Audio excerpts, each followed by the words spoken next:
Enfim. Okay. Aí ela pode fazer. Ah, entendi. Mas como é que. Como é que você sabe zero spell se não faz nada? Você sabe que as pessoas existem, mas você sabe quem tem das outras coisas. Okay, so there were 6 tasks which were solved by vast majority of the teams. And my question is there anybody who wants to like learn about the solution for one of those 6 tasks? If you are interested, please just raise your hand. I'm not gonna be mad at you, I will just explain. Okay, cool. So let's proceed with the other tasks.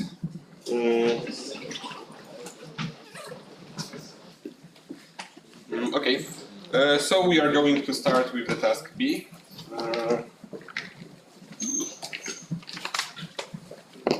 B was sequences. So in this task we had two numbers on the input, n and m. N was up to 3000, m was up to 1 billion. And we were interested in counting the sequences such that they can be erased by applying the flowing operation some amount of times. And the operation is choose the segment which starts and ends with the same value and remove this segment. Okay. And yeah, we had to count such sequences. Okay, so we'll use dynamic programming here. We'll have dp length, number of colors, good, bad. Okay, we'll have dp with parameters length, which is up to n, number of colors, which is also up to n, and good/bad, which is just a boolean. Okay, and like what was the idea here? So the problematic case when solving this problem is that, for example, when we consider all the sequences starting and ending with 1, then there might be anything in the middle, right? And the problem is the solutions which try to construct to assign some unique solution, some canonical solution for every sequence and count by constructing with this canonical solution, usually struggle with this. So we need to take a different approach. So this dp will mean how many sequences are there of length n, consisting of values from 1 to m, such that it is there are let's call this parameter k. There are k reachable colors. And what I mean by reachable colors, I mean that we can end up in a following situation by some number of erasures that the first element is among this set, right? So for example, when we have a sequence 1, 3, 1, 7, 5, 5,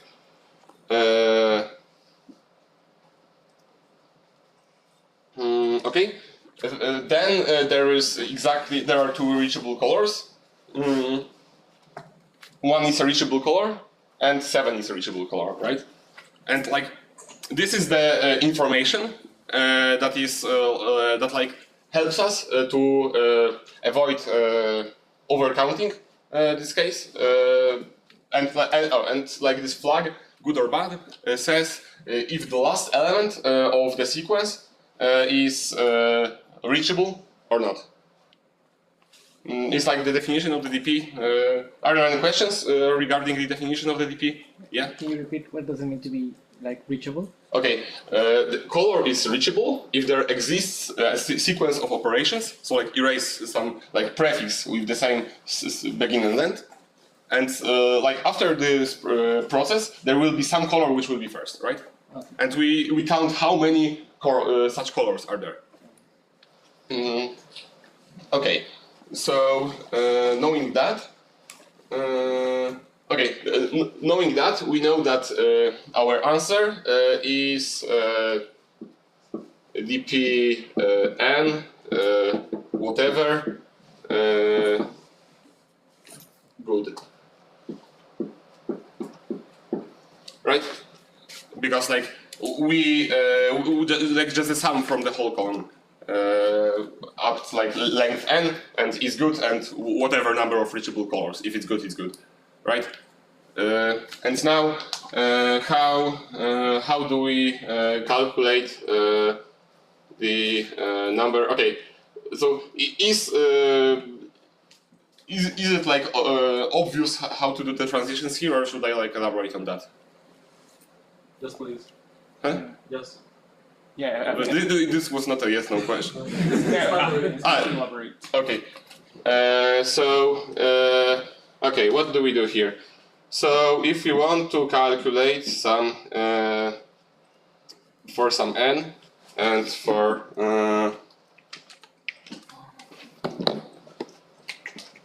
some number of reachable colors, and this is good, we can either we can for sure take a shorter sequence with the same number of reachable colors, and we don't care if it's good or bad, and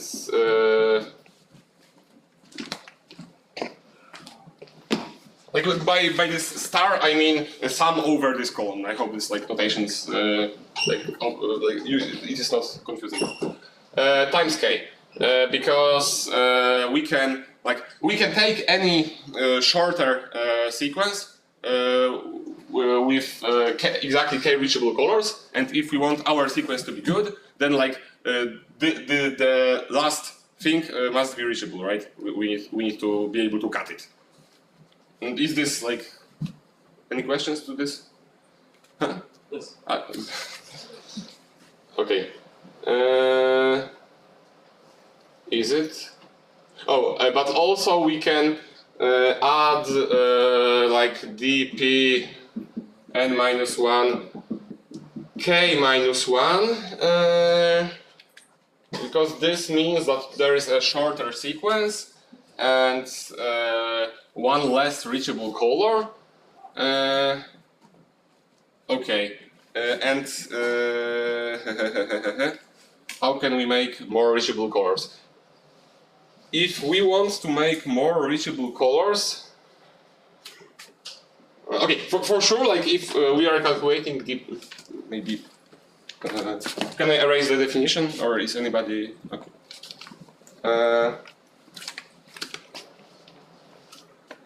If we are calculating dp n k 0, we could do dp n minus 1 k minus 1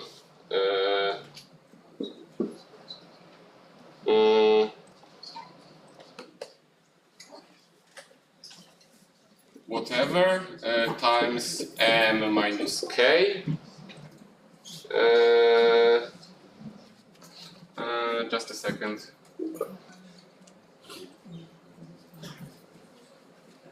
N minus 1, k minus 1.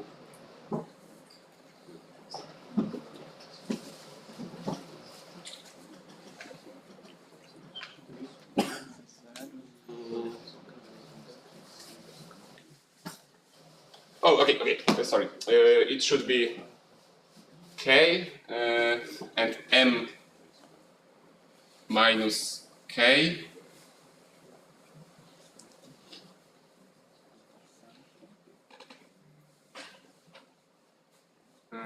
Yeah, I think so, because we want like to put some unreachable color here.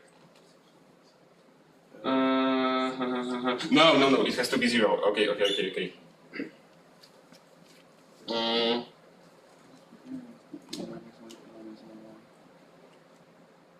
And here I think it's the same, but with one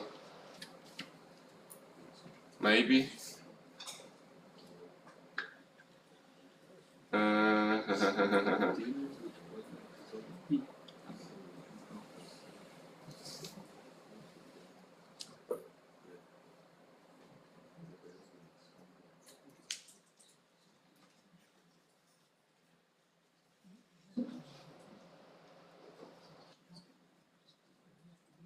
Right. Yeah, okay, so like, I think it's roughly that. If anybody, like, I don't know, puts it into code, it doesn't work and cannot figure it out, please just message me, I will help you. Wait, so reachable means that there's a previous instance of that color, right? Reachable means there is previous instance of that. No, it means we can make it as first. Okay. Okay, so you don't have to like write it to your notes because there it is like recorded on a video. So okay.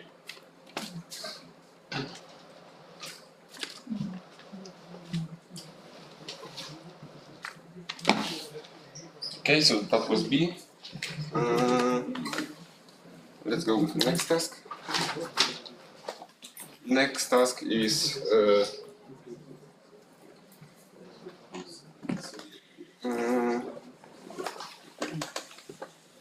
streets. Okay.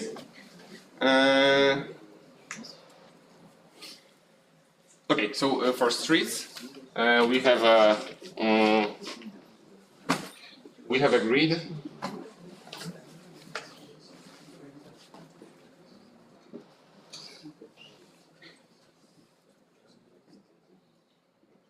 Let me check the limits.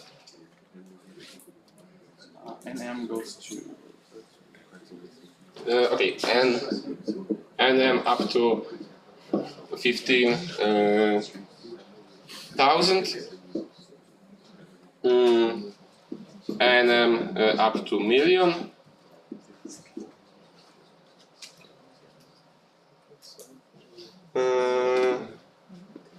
And also Q up to million.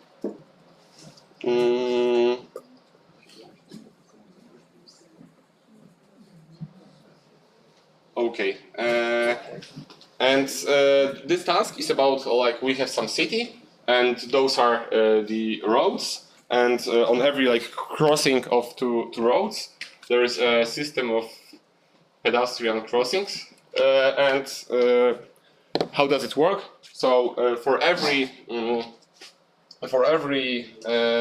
system, for like every pedestrian crossing here. It is described by a binary string of length at most 8. And this binary string means that there is like that as time goes forward on the next second,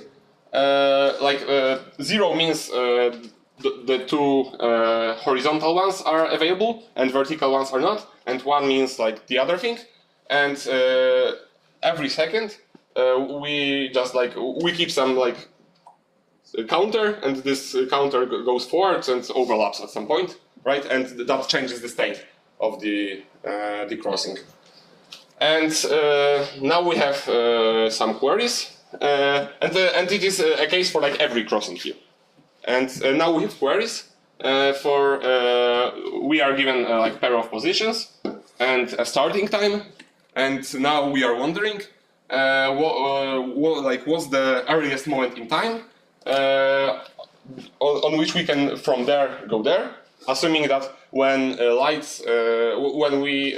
when some like crossings are available, we can cross it in 0 seconds, right? So like the only waiting is for the lights to change.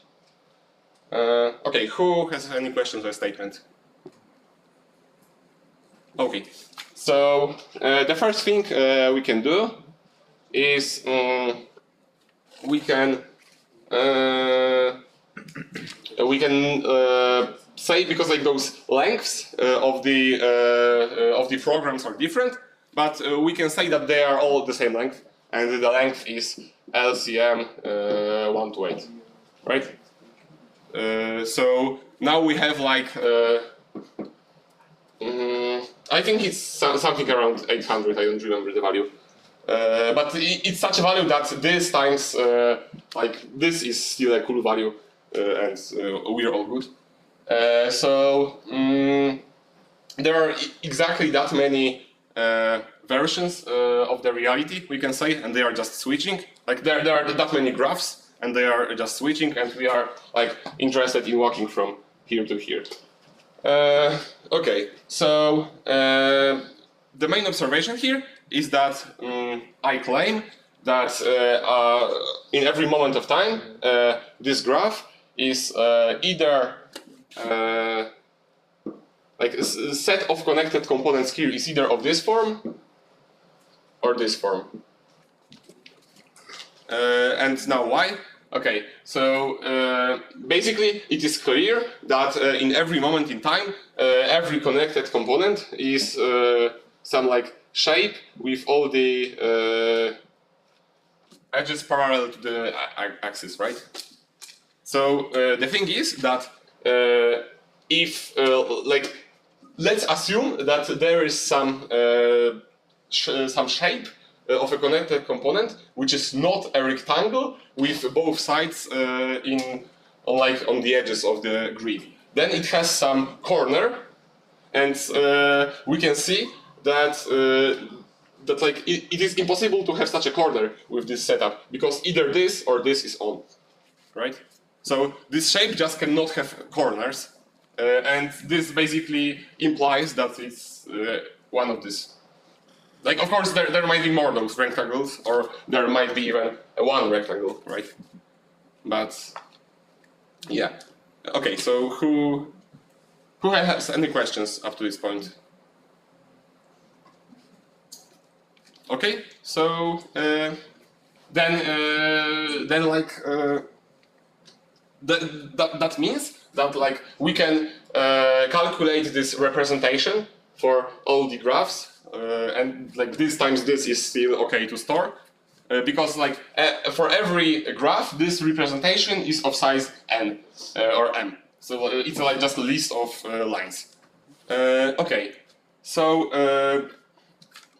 if we are in some moment in time and current like type of the grid is this one, and in the next tick we go to this type, I claim we can access every like position, because on the first like in the first second we will set our x position, and in the next second we'll set our y position, right? So like whenever the type changes, it means we obviously can access anything, right? Okay, so like so now this means that we only have a case that the type does not change. I mean, there is some sequence of those descriptions, right? But like for each description, we can memorize the position of the next one when like type does change, and we know that for sure an answer is no more than that. So now, how do we do this case?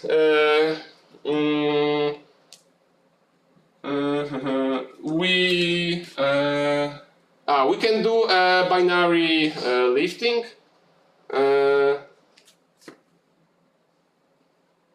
Yes. So for every strip, we want to know, because like let's do it for both sides separately. So going down and going up is a separate case. And now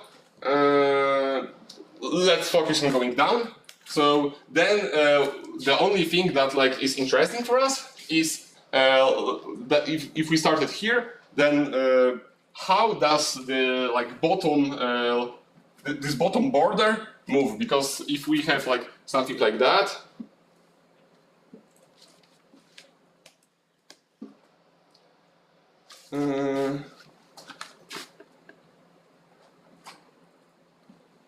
then, for example, something like that, and like the intersection is here is not empty, then it means that like our border moved there, right? And we can just do binary lifting on that, and do like bin search using like distance with binary lifting. And careful implementation of that in terms of memory passes this. Because like I think we cannot store like binary lifting for all the 4 dimensions at the same time. There are tricks around that, but like it's a technical detail. Any questions? You think that like just increasing the power in the binary lifting just already works, like quaternary lifting or something like that? I don't understand the question. Yeah, like you said that you need some weird trick to pass the memory limit, right? Yeah. So could you just like do powers of 4 instead of powers of 2 or something like that? You mean yeah, like you can do something like that. What I did is like I stored only one. I did it offline and stored only one binary lifting at a time. Okay. There's also a pretty universal trick with to like bypass the memory limit when we want to do some kind of like sparse table or a binary lifting. Let's say that we have some sequence, and we want to be able to answer the queries about like minimum on range in logarithmic time. Okay, no, this is bad example. Let's say we have a tree.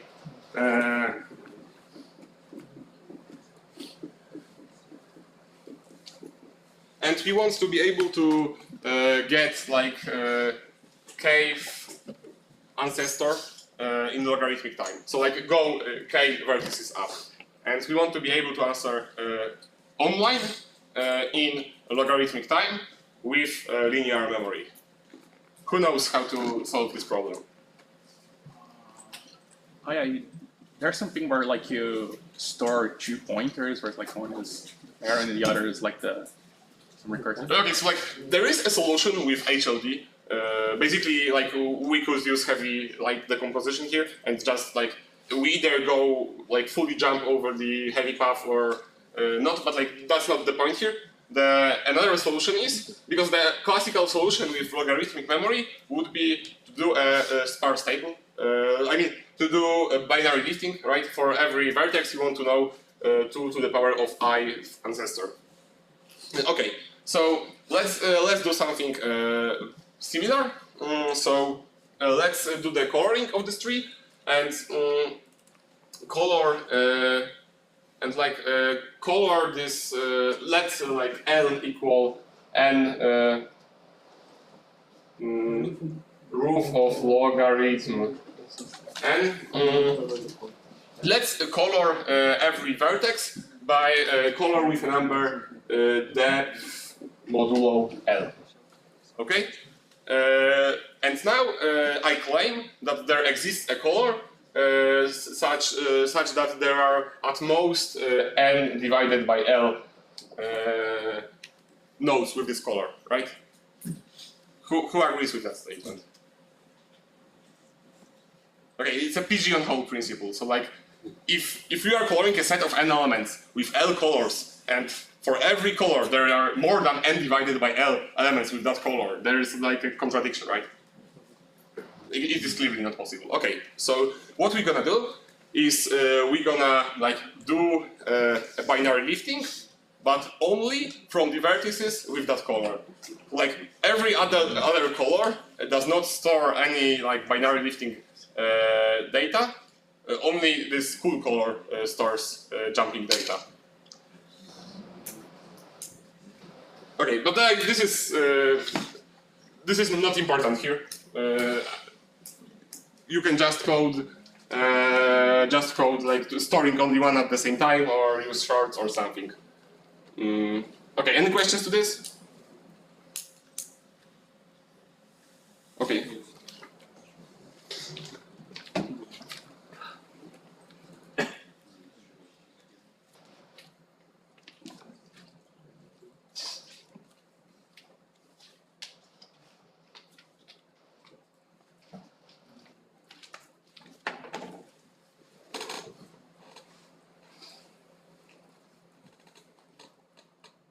So the next task is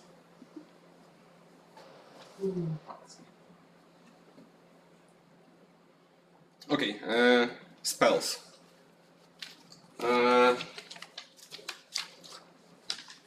So for spells, we had let me read the limits.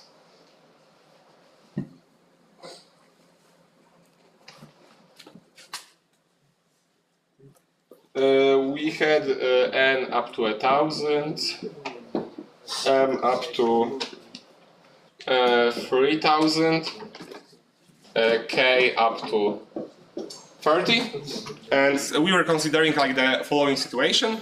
There are some people, and there are some spells, and for each spell, exactly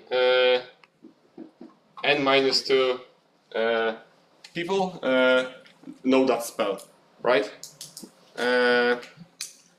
So what we are interested in,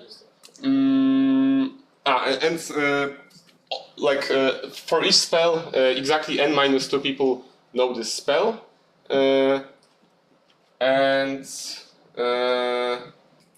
they are meeting like every day, and they do not know about like amount of spells, about the spells they don't know, and things like that. So what happened is that they discovered that there exists at least one spell. So like it was stated publicly, and now whenever some of them is able to deduce that there exists at least one spell that they do not know, that means that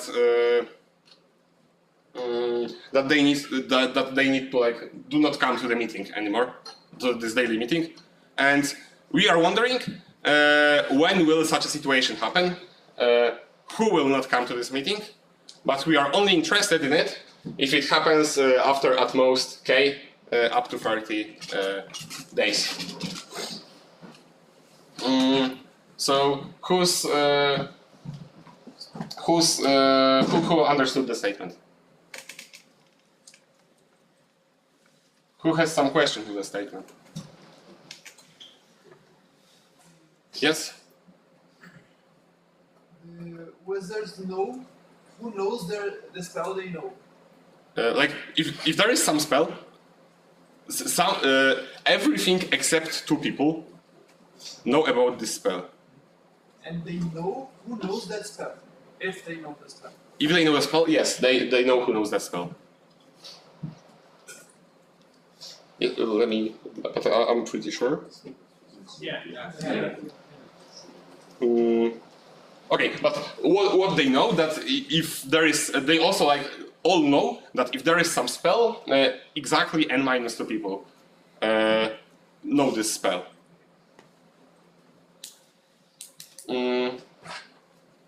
Okay, so any questions to the statement now? Okay, so who agrees with the following statement? Every person will pick some number in their head, which and this number means if for X days nobody stops coming, I will stop coming. Who agrees with this statement? Wait, can you repeat the statement? Okay, so like every person there, after they learn that there is at least one spell, they analyze the situation, they analyze what they know, and what they because what could be the input that they are receiving from the the environment. The only input that they receive is that already X days passed and nobody stopped coming, right?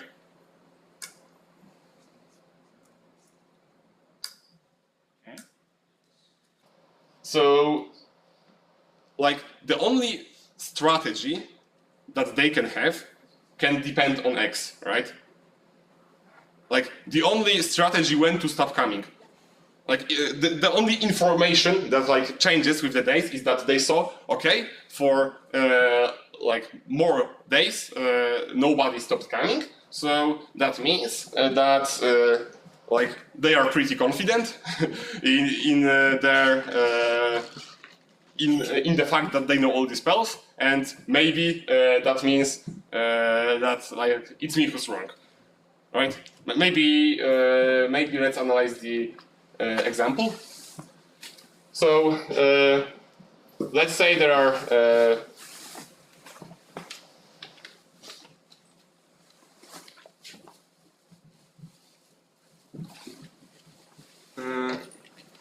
let's say there are 3 people. And there is let's yeah, let's say there are 3 people and only 3 knows some spell. So what will happen? On the first day, 1 and 2 and 3 like hear the statement. There is at least 1 spell. Okay, so on the next day, 1 and 2 say we're cooked. Like we don't know any spell, we're out, right? That's how, like, it terminates here. Okay, so let's say that there are more spells.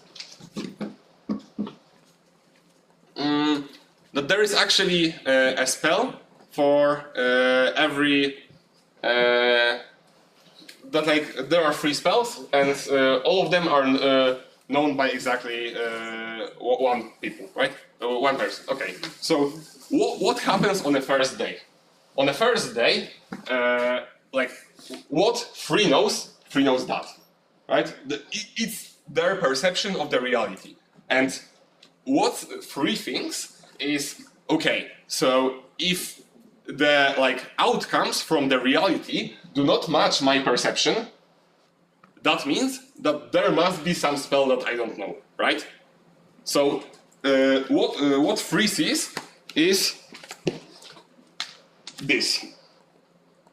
So 3 in their head can simulate the rational agent behavior and think, okay, if the reality is exactly what I think it is, that means that after first day, 1 and 2 should stop coming, right?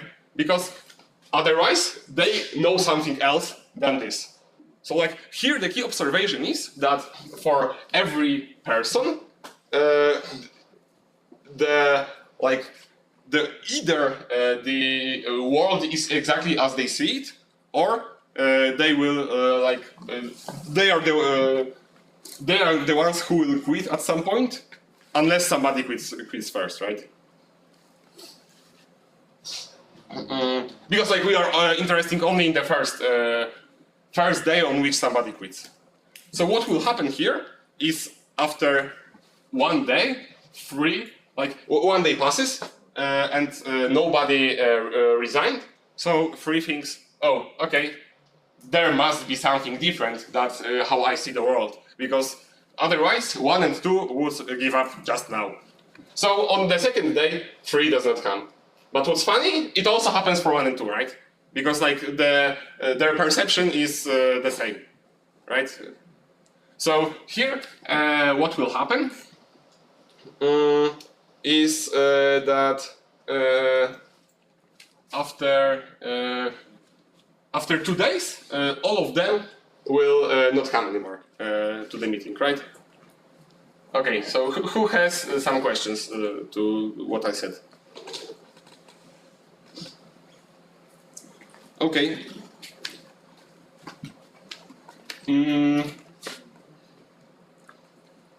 Okay, so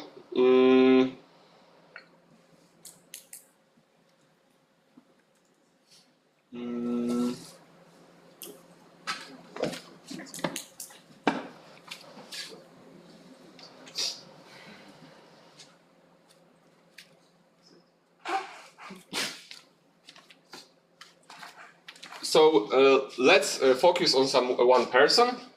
And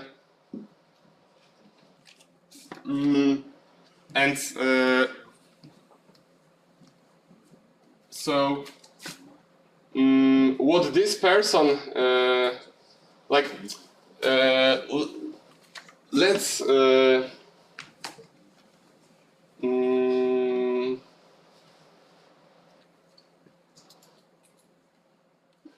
let's have some like function which for a description of the world says how fast will it resolve. So like function for some description like set of people and set of spells will tell us like after how many days somebody will stop coming.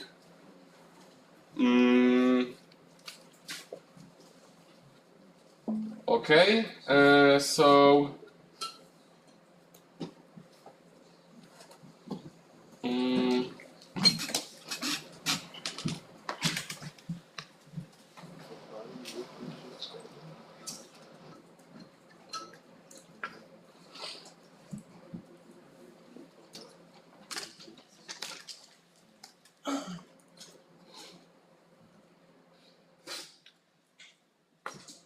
just a second, sorry.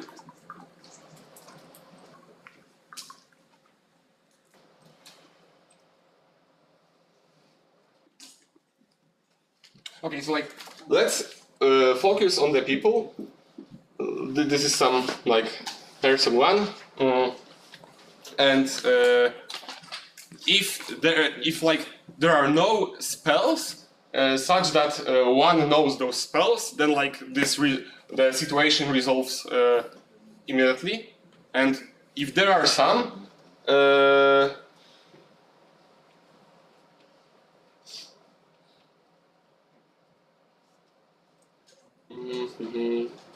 second.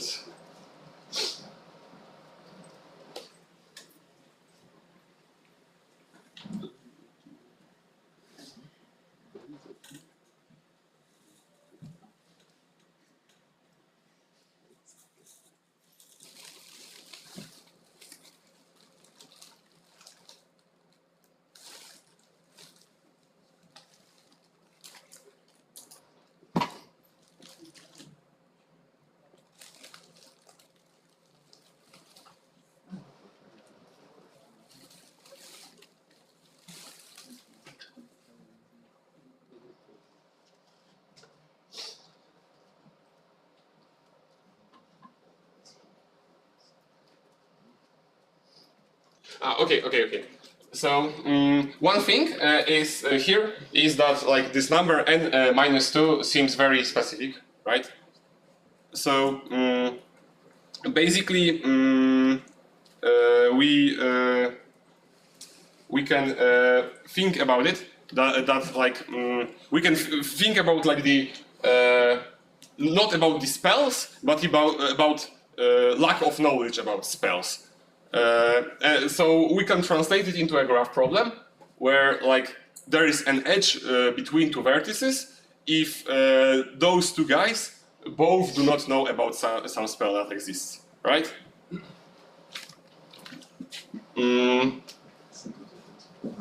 Okay, so now what happens is like the statement is that there is a graph and every vertex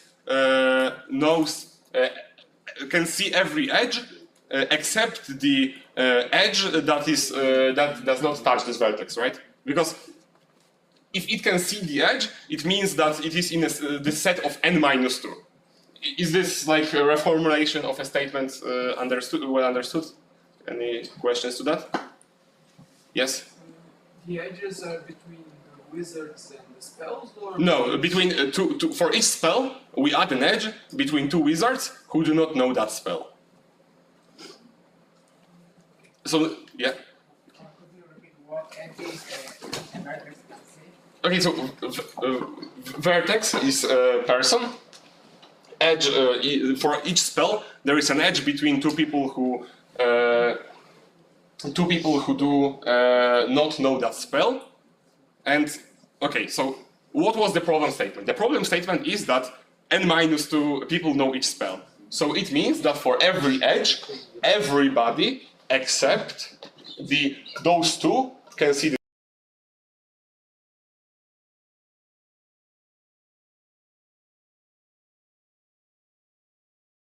coming to them.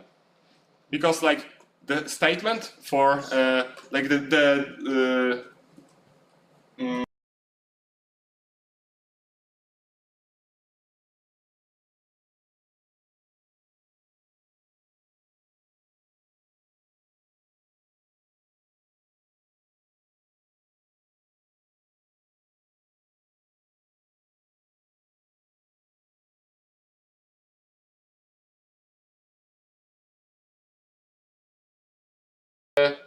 says it says like how fast will this terminate?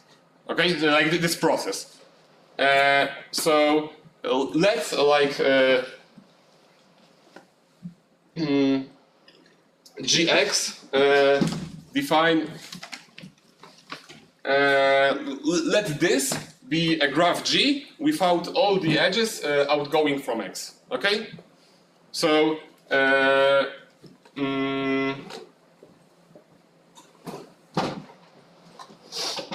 So like my claim is that fg is less or equal than minimum of f g x like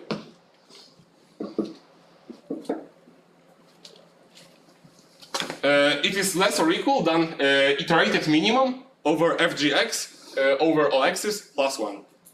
Because this means that for every vertex, he does not know about those edges, and if this graph without his edges does not terminate at the moment fgx, then this guy will terminate in the next round. Who agrees with? Okay, who has any question to that? Okay, okay, I can repeat once again. So the statement is that the termination time, there's like stopping time for a graph, is upper bounded by a. We can choose a vertex and remove all the edges outgoing from this vertex. So maybe let's draw it.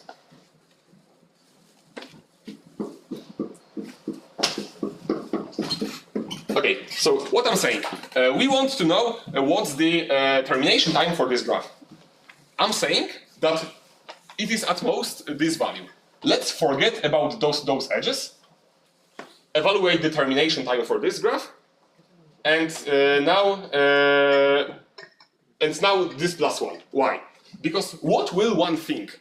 One will think, okay, let's evaluate the termination time for this graph. If it is like if it really is this graph, right? And without like all those edges. And if it did not terminate, then I will be the one who will terminate it, right? And this statement can be done for like arbitrary x, right? So we get like all the inequalities hold here, right? Okay, who understands like this? Cool. And now, if we make some like additional observation about that, like f for empty is 1, then this recurrence will like we can prove that this recurrence is a recurrence for a minimum vertex cover on this graph. Because what it says is we can choose any vertex, forget about all the outgoing edges, and keep calculating on like this, right? Cool. So now we want to calculate the minimum vertex cover. Maybe who knows what's minimal vertex cover? okay, not everybody. So mean vertex cover is a graph problem where we have some graph and we want to pick a set of vertices such that every edge has at least one vertex, vertex on at least one of the ends of the edge is chosen, right? And mean vertex cover means we want to minimize the size of this cover. So who can solve mean vertex cover fast? Yeah, how fast? Exponential in k. Yeah, okay, my point is this is NP. I mean, there is no fast algorithm, like there is no fully polynomial algorithm for mean vertex cover. I mean, if you have one, you are rich probably. I mean, you can be rich, but okay. Yes? I didn't fully get what the recurrence was. That's just an inequality, or is it an equality? Yeah, it is inequality, but let's skip the strict step why this recurrence really unrolls to this, okay? Like, this is just an inequality,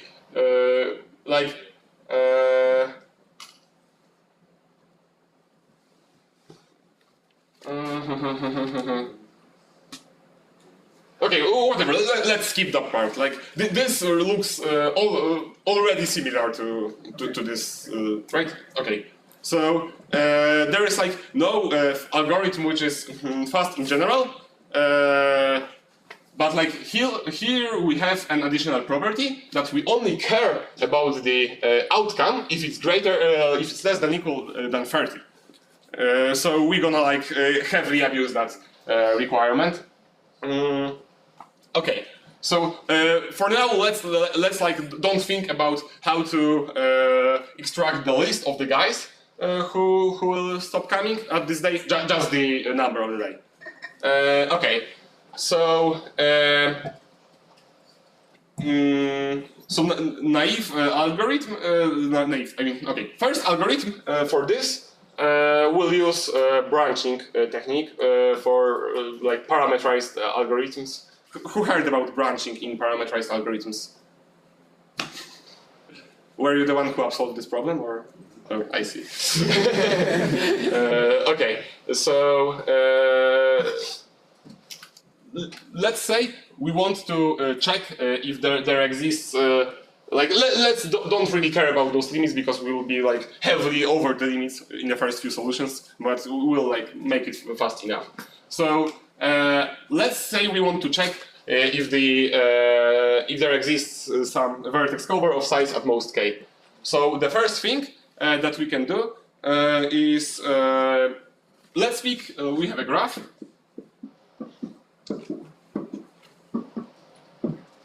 Let's pick arbitrary vertex. Let's say this. No, sorry. Sorry.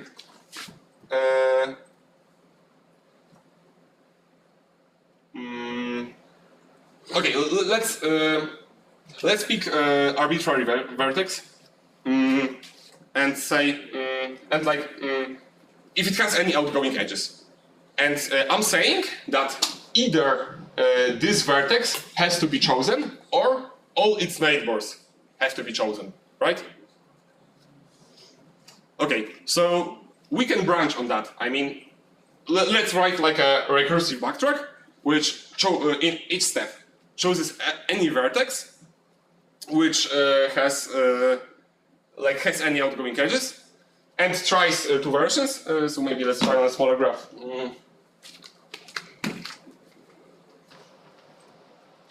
So if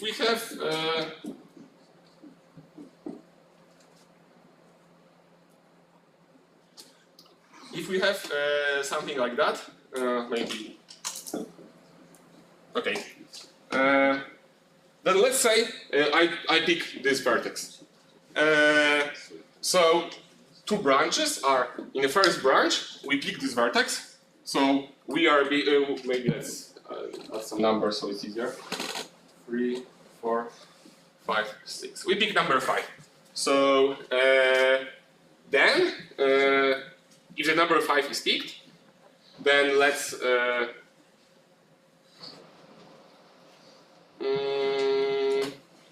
then we like lose this and this edge, like we do not have to care anymore about those two edges, right? Because this vertex is already chosen, so those edges are covered, so we can forget about them. So we have a graph 1, 2, 3, 5, 6, 4. Okay? Or we can choose all its neighbors. So if we choose all its neighbors, then it's so it's like 1 plus this result, and here it's 2 plus. Basically, we get a graph without edges. No, sorry, there's one edge.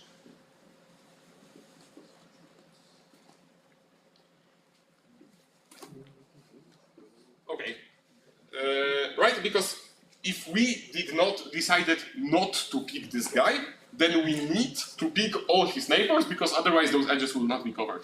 So, and this recurrence like can go so on, so on. Who has like who understands how this recurrence works here? Any questions? Okay. So now, like the complexity of that, I don't know what's complexity of that, but let's say that we are only interested in sizes, like if in covers of size at most k. Then what we can do, we can say if the depth of the branch, like if we already accumulated more than k, like the result, our current result is more than k, then we break, right? And that means that depth of this recurrence will be at most k, right? Because like in every branch we remove, we like put at least one more vertex. So that means that like in a complete worst case, we have a full binary tree of depth k. So this works in O to the power of k times some like poly nm. Right? I'm not like optimizing how to like traverse this graph. Okay, so is this any questions? Like why it works in 2 to the power of k times like polynomial? Cool.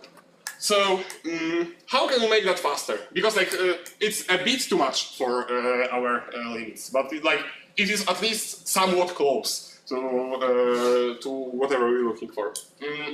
So the trick here is to, because here we can choose arbitrary vertex, right?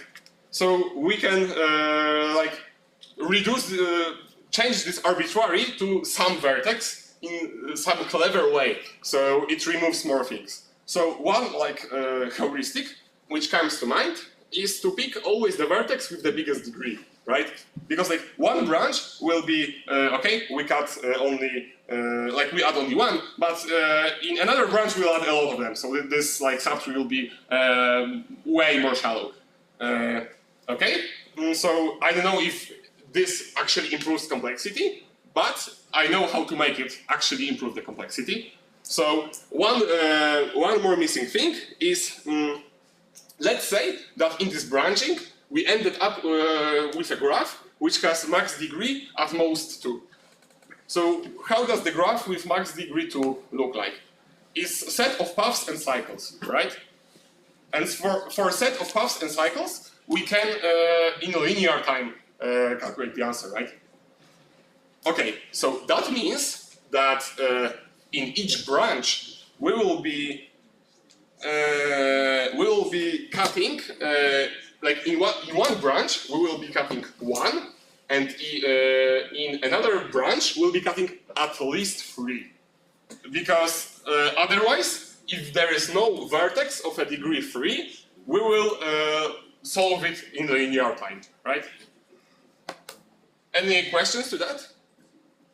Okay, so now that means that like our complexity can be like described by a recurrence,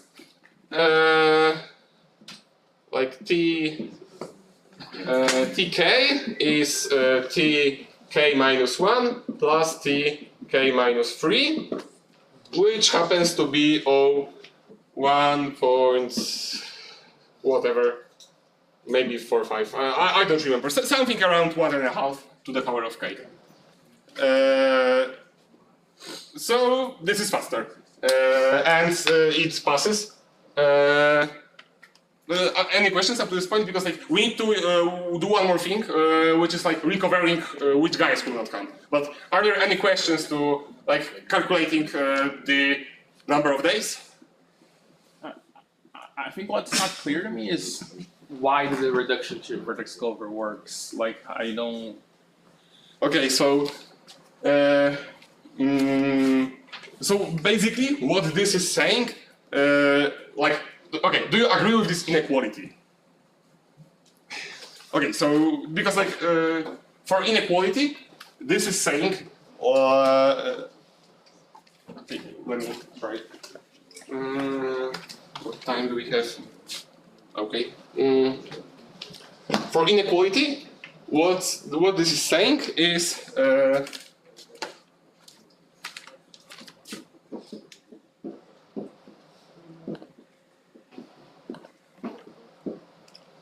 okay, so I will explain what this inequality means for x equal 1, and like it is just applied because less than equal than minimum is the same thing as less than equal than the whole set, right? So I'll just explain for 1x. So if this guy is 1, then we can do okay, we can do such a thing.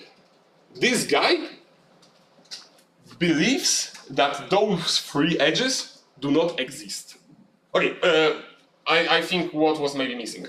Like implicitly, I claimed that for all graphs it will terminate. Okay, that like for every graph, at some point they will not know this. But like, do I need to prove this, or because like formally this proof is like we do not have this proof. While doing that, we like at the same time do like two inductions over the graph. One induction is this, and second induction is the proof that it is indeed finite. So like, let's just assume it is finite, okay?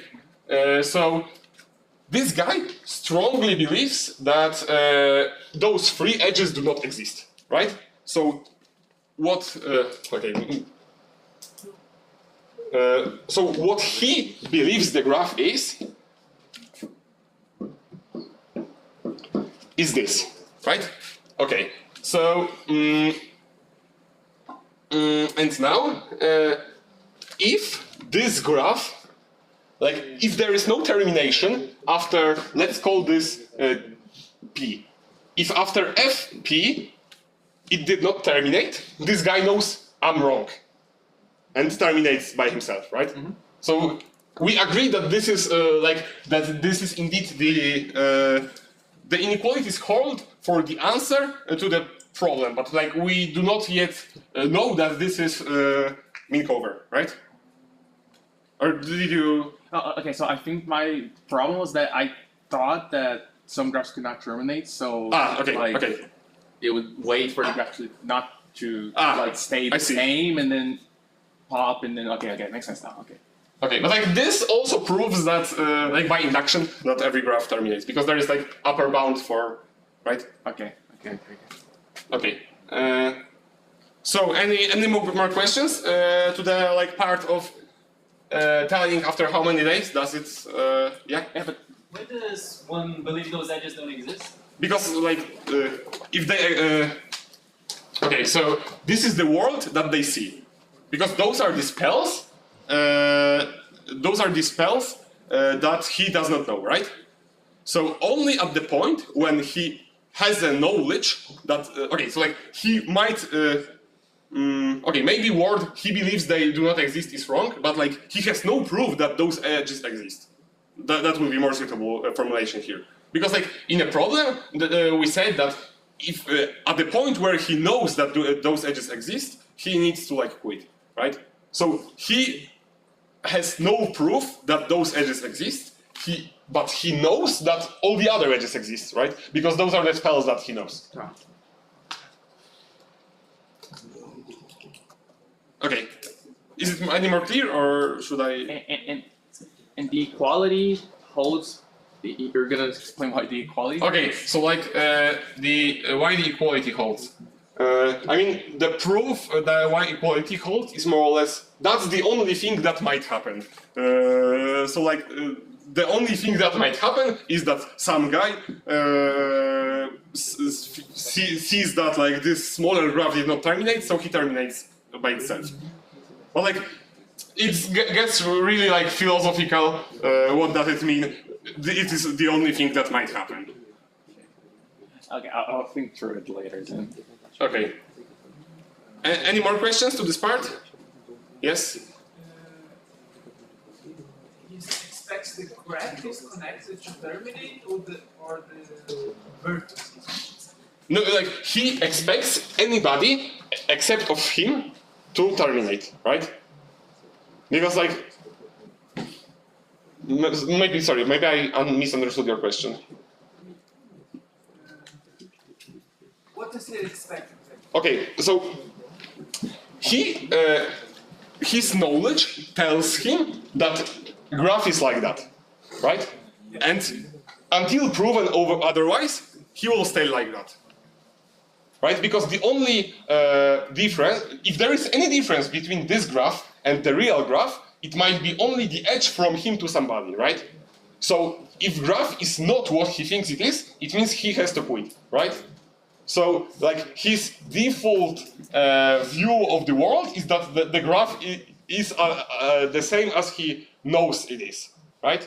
So, if the graph is indeed the same as he knows it is, it has some termination time, right? Like, we prove it here, that like, for every graph, at some point, some guy will quit, right? So, he just waits. So like he on a 0th day after like receiving knowledge there is at least one edge. He looks at this and says, okay, like those guys they maybe do not know yet, but I know that they will quit on the 2nd day, right? And when it is already a 2nd day, and he says like when it's 3rd day, and he knows okay they did not quit. Then it means, okay, that means that the graph must be different from what I see.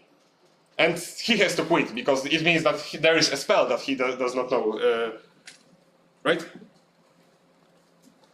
Okay, any more questions? Okay, cool. So now we need to know how to be able to get back the guys who quit.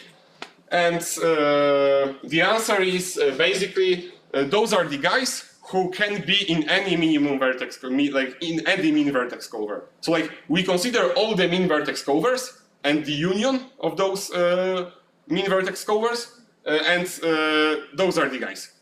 And why? Because of this, right? Like if some guy is in min vertex cover, he will like his termination number will be exactly that. Right? Okay, and now how do we like combine that with our algorithm? So in this like last linear part, we have like a set of so like whenever we are branching,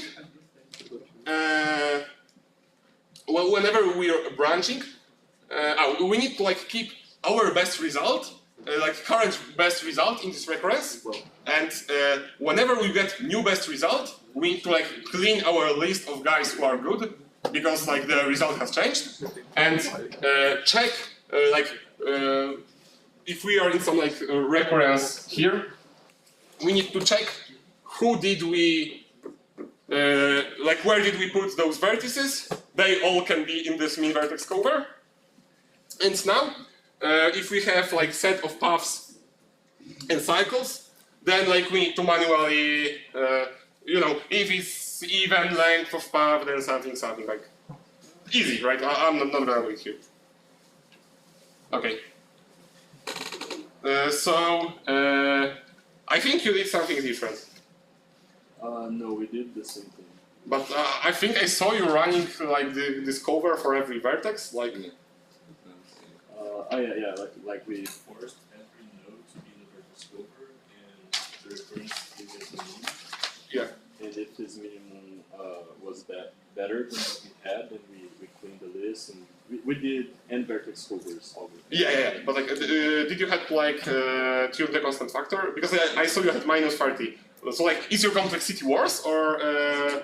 Yeah, it's like 2 to the. It's 1.45 to the k Yeah. and n squared. So like you just have worse polynomial factor. And Yes. I see. Okay. But Okay. the optimizations for running the recursion are the same. Okay. Cool. Okay. Any questions to the full problem? Okay.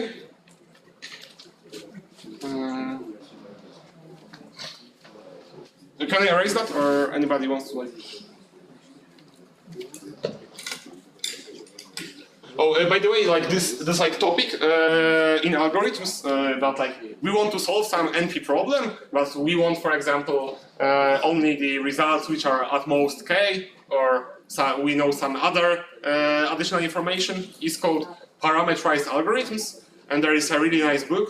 If you, I think if you type into Google parameterized algorithms PDF, it will be the first result. It's a book from my university. And like when because this task also appeared on like a contest which was like a long contest, I used this book to like solve this task. Could you explain again why the answer is a mean vertex cover? I didn't get this part. Like I get What? Sorry? Huh? What? I get the inequality. I get Yeah. the mean vertex cover. I don't get how they correlate. How they correlate? Yeah. So like this inequality is okay. So this less than equal main. Okay, for vertex cover I can even say.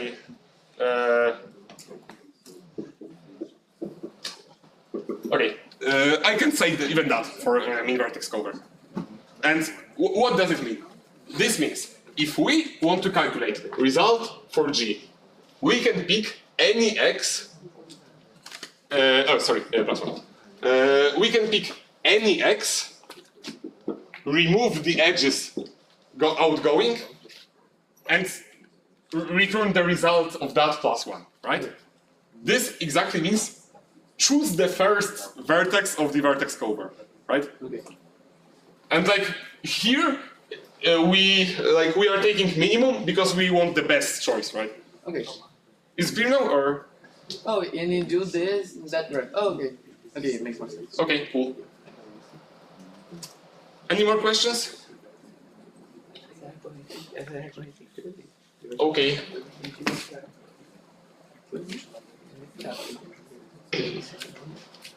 Like in my opinion, it's one of the like top 5 tasks I've ever seen.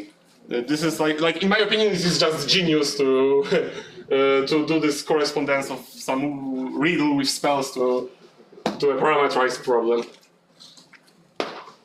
But it's not my task, of course.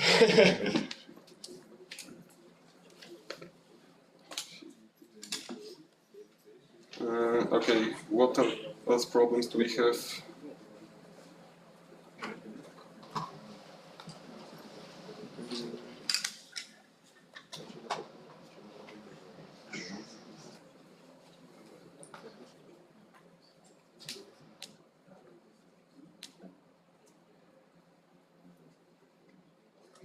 Are you guys, by the way, like, is anybody there who submitted, for example, today that they want to join the contest? Because I'm getting like 10 people a day submitting that they want to join, and I realize that they are probably not on this camp. I have a question. Yeah? Could you make the contest public after each tournament or something along those lines so we can upsolve with different counts? Okay. Like, please remind me. Like, if I forget, it means I forgot. Not that I don't want to do that, but like, I won't do that now because I don't want to like pollute the standings with outside participants. But yeah, later I can make it public. Later, like, Huh? like when. Like after the last contest. Okay, yeah. So it's Saturday, I think. Okay. Okay.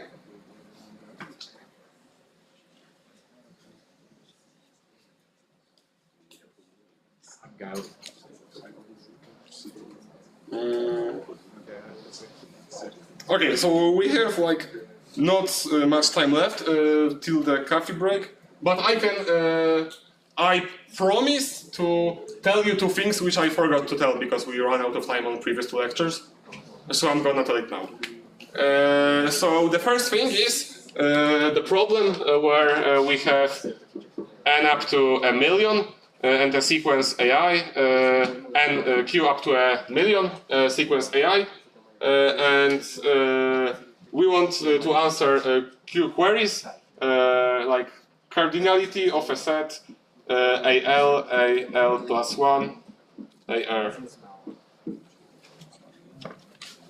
Who knows how to solve this problem? Can you repeat the? Okay, so like we have a sequence of million numbers and million queries. What's the cardinality of a set consisting of numbers from the intervals, like number of different elements? And there are no updates. Without updates, yeah. Oh, okay, so You can do offline, right? Yes, but it is also possible to do online. Okay, so who knows? Like, I'm not asking about Mo, right? The limit is like deliberately to kill a Mo. Okay, so some people know, some people do not. Who knows how to do that with updates? Okay, cool. So some people still do know, but I will tell. The trick here is that when we have some elements,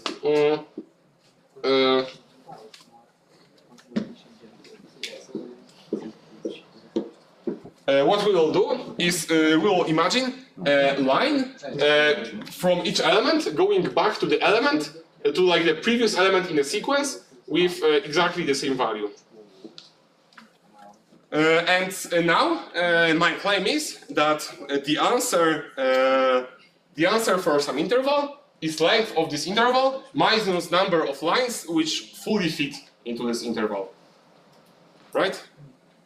Okay. And how to do that? So like what we can like this basically means that this like can be translated to we have a set of points and we want to know for some rectangle queries how many points are there in this rectangle. Who sees this correspondence? Okay, now I will elaborate. So when we have some line which is from L to R, it means that and like we want all the intervals from P to Q, like they need to, there's a constraint for them that P has to be less or equal than L and Q has to be greater or equal than R, right? So on a plane, this means we have, like let this be maybe,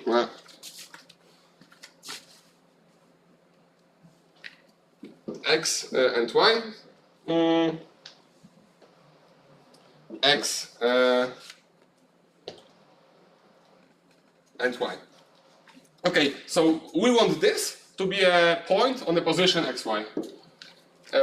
And now, what is this query? So P less than equal X. So I think it's like this is P Q, and this is this rectangle. Okay, so and this problem can be solved like offline by a sweep line, right? And who knows how to solve this problem online? That like we are given a set of points and then queries with rectangles. Okay, so the trick here is like I call it persistence sweep line, which basically means let's do the sweep line with points, but instead of having queries on this sweep line, let's use persistent segment tree to like maintain the updates of a sweep line instead of just like on an ordinary segment tree, right? This can be done in like n log n time and n log n memory, and then when we have a query, we need to like a binary search on our list of points where in time of a sweep line would have been our query if it was there. And we access like appropriate persistent segment tree from like some past moment in time and do query on that persistent segment tree. Any questions to this? Okay, and the version with updates, we can just do like two-dimensional fan-week, right? Because like each update on this sequence, it breaks at most constant number of those lines, right? It changes constant number of those lines. So we can just maintain the points on like 2D I mean, add in a point sum of a rectangle fan-week, and yeah. Could you repeat how to do? Sorry, could you repeat how to do it online? Online, okay. So, do you know how to do it offline? Offline with Sweep line. Yeah. Okay. So, do you know persistent segment tree? Okay. So let's have all those points sorted, and let's have our persistent segment tree, and we do something like we have our segment tree, and then after accessing like a first point, we create like a next segment tree with this point inserted. Then the next segment tree with this point inserted, right? And due to like persistency, we have all those points. Like all those segment trees are like in a smart way stored in a memory, right? So now what we're gonna do is we're gonna when we have a query is for this problem is something like let's say this rectangle.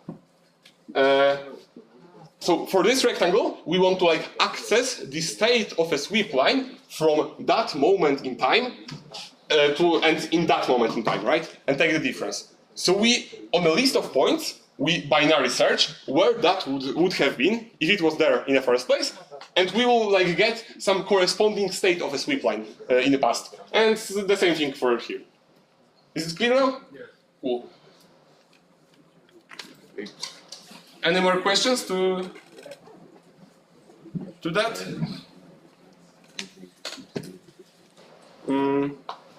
Okay. So now the second thing I promised is a problem which requires like understanding of the FFT algorithm.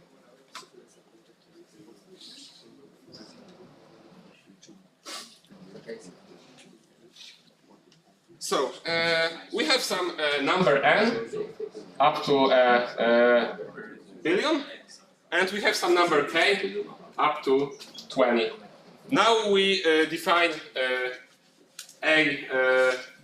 I as a sum of all over j, such that j and 2 to the power of k minus 1 equal I. So we are like summing over all j's such that their last 20 bits is exactly I. And choose I. And we want to know the sequence A0, A1, A2 to the power of k minus 1. Like, so we are like putting all those binomial coefficients into buckets, right? And for example, some AI is 2 to the power of n, because like every binomial coefficient is in exactly one bucket. Like this is not a part of the statement. It's like to help you understand what's going on. Okay, and yeah, that's the problem. Like output this list of numbers, and of course everything modulo.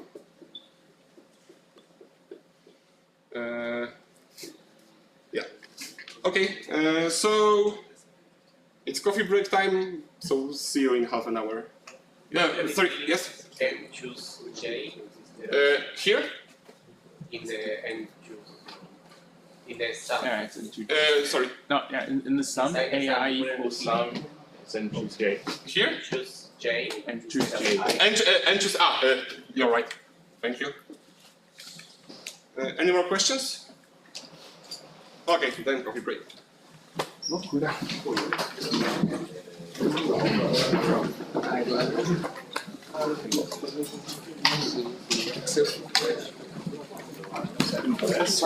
Parabéns.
Okay, so there are 3 problems left. Let's start with selling bananas for a living.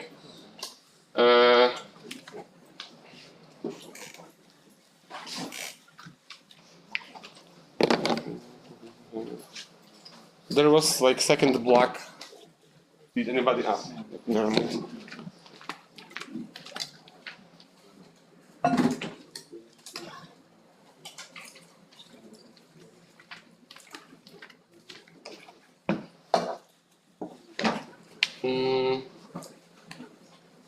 Okay, so in this problem, we had a tree of size 100k with white edges.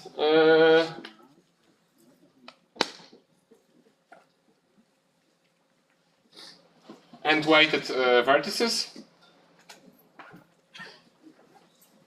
Okay, and the story is that we are selling bananas, and we are in some city, and each day we want to travel to a different city. And so what we do is we consider all the cities, and the profit from traveling to some city is the value of a vertex minus sums of the weights of the vertices. Right? It is also like costs we need to pay to get there, and this is like the profit from selling. Okay, and there are updates, and updates are that we like after each day. At the end, there is a change in either the weight of the edge or weight of the vertex. And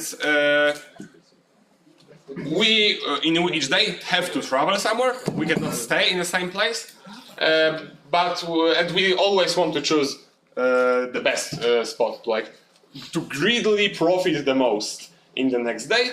And if there are 2 such vertices, we want to pick the one with the with the smallest number, like the smallest index. Okay, so who heard about dynamic diameter problem?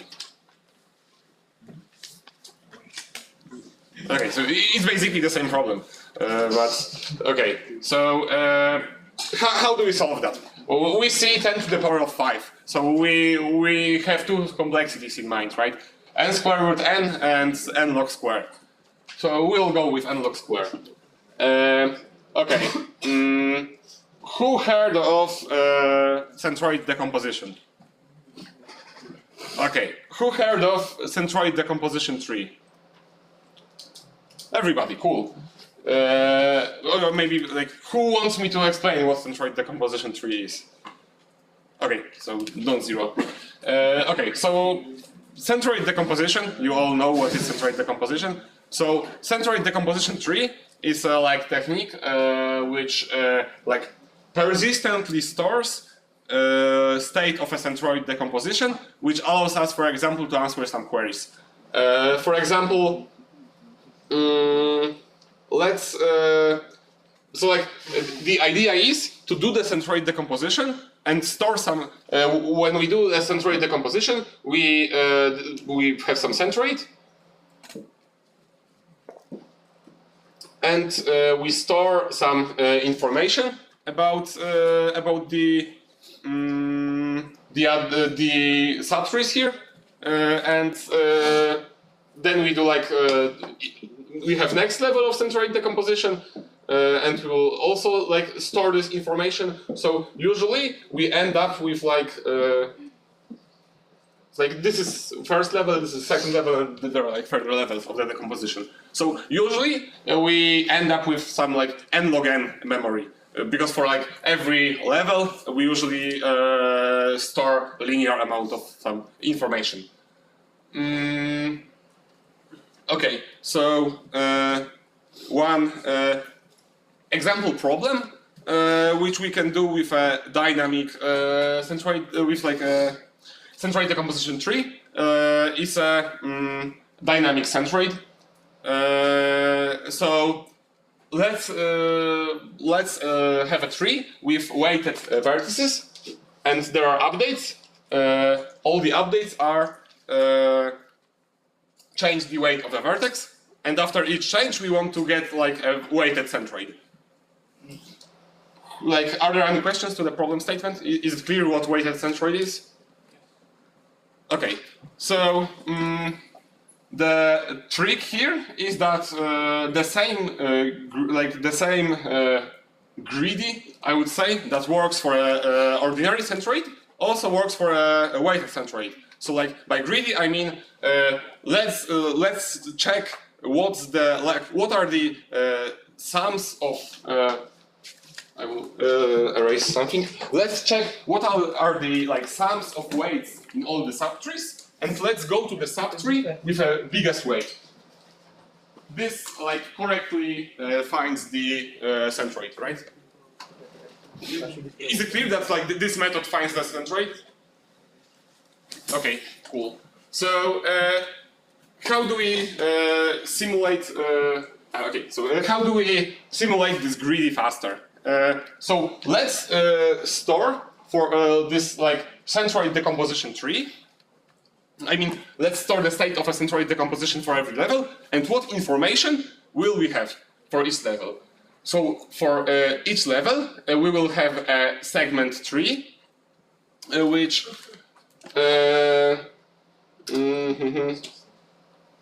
okay, we will have a segment tree. Which tells us for each subtree. No, sorry, no segment tree here. We will maintain the sum of the weights in each subtree, and we will have a segment tree to pick the heaviest subtree. Okay. So let's try to find a weighted centroid first. So we can have our first guess will be a centroid of a tree. And now we can select a subtree, the heaviest subtree, and go there, guess that, okay, let's guess that our centroid is a centroid of that subtree. Like the normal centroid, not the weighted centroid, right? And then we are on a smaller problem, and we need to find it either is the answer, or we need to go to the heaviest subtree, right? And this terminates in logarithm steps, right? Because what? Because every time we cut the size of a connected component by half, right? And on each level, to select the heaviest subtree, we use some segment tree, right? We just update the sums. Okay. And so if there are no updates, I mean, if we want to just do it just once, then we just we are here, find the heaviest, go there, go somewhere. Okay, how do we process the updates? The updates are also pretty simple, because for the updates, so what happens first is we need to know which subtree gets updated.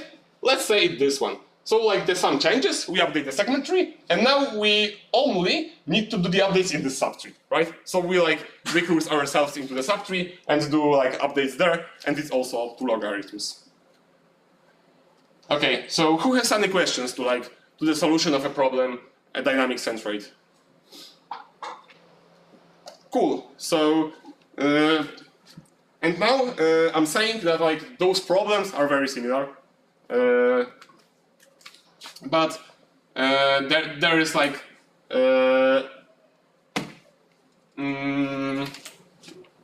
okay. So how do we solve our problem? Because we want to simulate the traveling from the vertex where we are. So there is a minor difference. So we will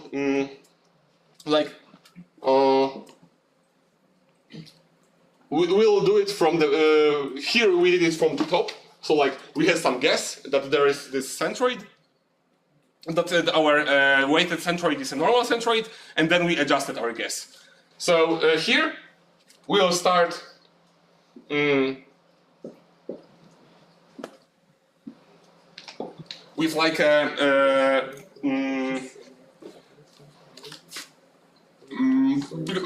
when we have this centroid decomposition, there are next levels of this decomposition, and last level of this decomposition, let's say we are in this vertex X. Last level of a decomposition means there is just like a vertex X, right? Now let's go like one level up. So this X is like somewhere here, and we want to consider all the paths which like go here through this centroid and go somewhere else, right? So what do we need to do? We need to basically select on each step the best path from subtree to the centroid, which is not from our previous subtree, right? So how do we maintain that? We want to like maintain just the best path from vertex to centroid and put it on a segment tree, and then like we can select from the segment tree this suffix and this prefix, right? To avoid getting this non-fun one. Okay, and how do we maintain the like score? There is this like pre-order, post-order trick to add on subtrees, right? It's basically that. Because like when we change the weight of an edge, there is the weight of the subtree is being updated, and when we change the weight of a vertex, just the weight of a vertex is being updated, right? So when we do updates, we do basically the same thing, right? We just go from the bottom and like update the values there, put it on this like segment tree of results for subtrees, and yeah.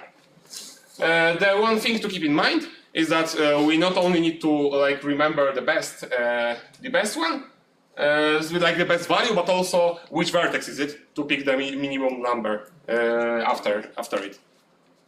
Yeah, it is like I don't know 200 to 300 lines of implementation basically. Any questions to this? Yeah. I need to understand what information you maintain as each level of the composition. Okay, so we maintain like the same information for each like centroid. So I will just like tell you for one centroid, okay, and it is the same for everywhere else. Okay, so what do we need?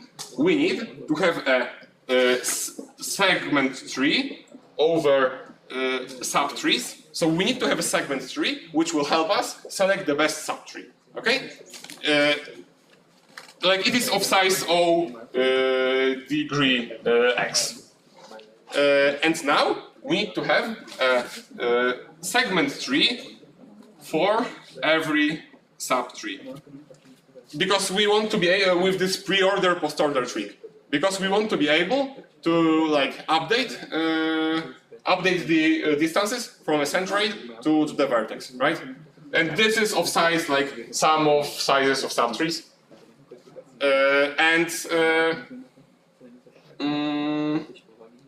We also like this is not related specifically to this problem, but it is like in general in centroid decomposition tree. We need to for each vertex we want to maintain who's like the parent centroid, right?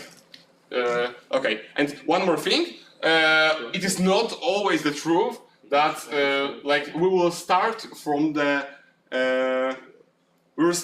a situation where our vertex is one vertex, right? For example, if we are in a centroid, we will start like from this. So we also probably want to know like that on which level of centroid decomposition is this or something like that. Okay, yeah. How would you make a query? How would I make a query? Which query? Sorry? Find an answer for a given for a given starting point? Yes. Okay, so I want to find a moment in a centroid decomposition history where my vertex is a centroid. There always exists such moment, right? In the worst case, it's one. But like, let's say it is not one. Because it is like the more common case. So,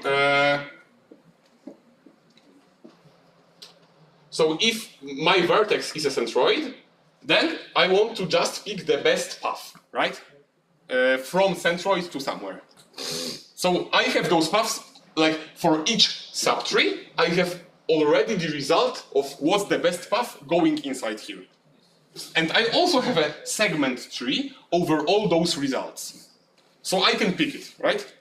And this is some answer. Like, not necessarily the best, some answer. Okay, now I go to the parent in centroid decomposition tree. So our x is somewhere here, right? And what needs to happen is that, because we are basically considering all the paths crossing this centroid in this moment. So we want a path which is here and then goes somewhere. So we just add like this distance. We already have it from the segment tree for this subtree, right? And then pick the best answer, best like path from subtree to a centroid from all the other subtrees. Is it clear or? It's clear. Because like we cannot do something like here and here, right? Okay, and we just like go to the parent of the in this centroid decomposition and keep doing that. Yeah? I didn't quite get how to update an edge. Edge, okay. So we have a segment tree for every subtree. In like for every centroid, for every subtree, we have a segment tree. And what we are maintaining? We are maintaining the distance from centroid to the vertex for each vertex of that subtree. So changing a value of the edge means that like we change the distance by some delta to a distance of a subtree, right? So like if there is some like path, there is here an edge, and then there are things, then for this subtree, some value gets added to all the distances, right? And now we can have a subtree, we can have a like setup with a segment tree, which allows us to add on subtrees, right? You know the trick, or should I? No, I know. Okay. Is it clear now, or? But if you update an edge, Yeah. Okay. So if you update this edge, then what you get? Then what you do? You for this subtree in a centroid tree, like for this subtree for this centroid, you calculate again what's the best path from here to there, right? You insert it into a segment tree of results for subtrees, and go like one level up to do the same thing for the parent centroid. you have to go up. Yeah, it's log squared. Okay.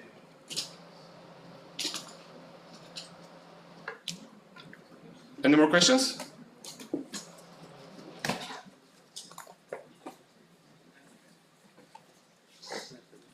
Okay.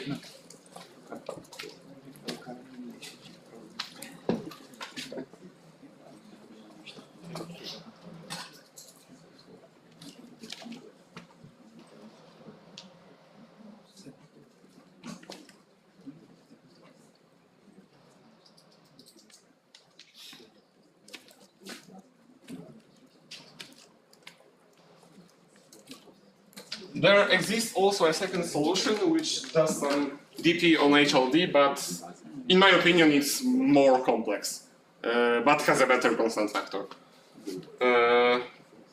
Okay, so next problems. Yeah. Can you like quickly talk about the HLD solution? Because I can like send a description of it in Polish. Like, sorry, I don't remember like all the details of it. Yeah, if you could do that. Okay. So next is sets. Yeah, sure. When you update the weights of an edge, you have to add to a range of nodes, right? Of a subtree of nodes. And that is a range. That is a range when you like order them by pre-order. Yeah. Okay. So next thing is sets. So for sets we had n k tuples, and each tuple consisted only of numbers 0, 1, 2, and triple of tuples is good if for each position all three elements are equal or all three elements are distinct. And we want to count good triples of tuples. And k was up to 12, something like that. 12. Okay, who has a question to the problem statement? Okay, so the first observation here is that the requirement for values 0, 1, 2, requirement 3 values are all different or all equal is the same as their sum is 0 modulo 3. Any questions to that statement? Okay. Question? Why is it true that? Like, just iterate over all the possibilities and... I mean, okay, if they are all three equal, then for sure it is 0, right? If they are all three distinct, then for sure it is 0. If it's not true that they are all three equal or all three distinct, that means that there are 2 equal and 1 non-equal, right? But it cannot be 0, since like for 2 equal and third non-equal, the only 0 would be if this third one would also be equal. I don't know if it's more clear than like... I don't understand what you said before. Okay. okay, I see. Okay, so... Could you repeat the problem statement, please? Okay, we have n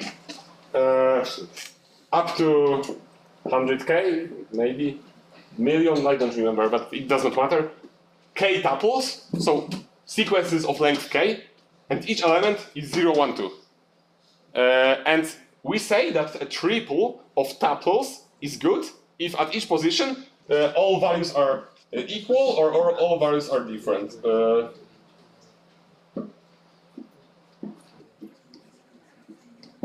Okay, so this triple is good because for each column, either all values are equal or all are different, right? And my statement was that this is basically the same thing as all values are, sum of those modulo 3 is equal to 0. Okay, any questions now? Okay. So, basically, what we want to do here is, like, let's think about like a multivariate polynomial here. Let like xi be a variable of ith type, and we have k variables, okay? So, basically, every tuple can be written as product xi a I j no a j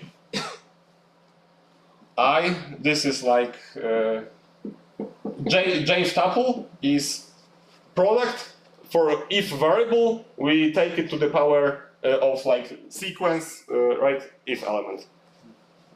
Okay, so my claim is that the answer is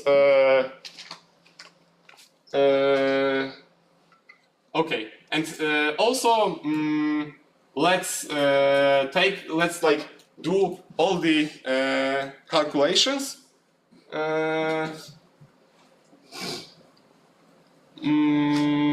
Okay, let's like imagine taking this sum. So like let's p be sum over tj's, and when we get p to the power of 3, it means like choice of 3. Because when we imagine those long sums of polynomials,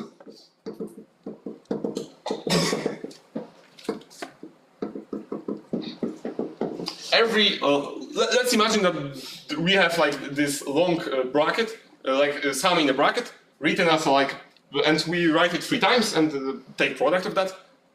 So let's like imagine evaluating this expression symbolically. I mean, multiplying all those polynomials on paper, okay? So what happens? We take one thing from here, one thing from here, and one thing from here, always, right? To add it to the sum.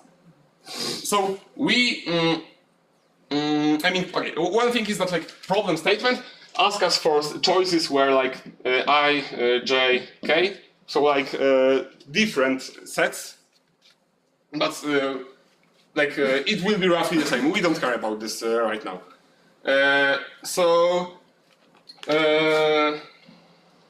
Yes. So the answer here is the number of like we get here some sum. So basically, what we could do is we could look at all those polynomials here, which have all the exponents divisible by 3, right? And we sum the coefficients nearby all those polynomials. And sum of those coefficients is our answer. Because like such a polynomial means that we chose some triple such that in all the dimensions sum is divisible by 3, right? Any question to that prefix? Okay. So, but this like does not look good. I mean, the first non-fun part is that like we have to take this product, and the second it is not clear how to do it fast. And the second non-fun thing is like how do we even store the result? Because the result might be really big. By really big, I mean there might be like n to the power of 3 different coefficients here, and that sucks, right? So we want to reduce the size of the output at least, so we are able to like somehow operate on that. And what reduction can we do? Okay, so one reduction we can do is let's say that this is not a normal polynomial, it is a magic polynomial, such that xi to the power of 3 is 1. So like we like alter our algebra in a way that third power of every variable is 0th power of any variable, right? So what this basically does, it like makes all the operations on exponents to be performed modulo 3. Okay, and my claim is this forms, I think, ring. Like some algebraic structure, but I'm not a mathematician. But like basically we can do additions, multiplications, and it's all cool. Okay, so but like how does it help? How do we simulate this fast? How do we even do this product?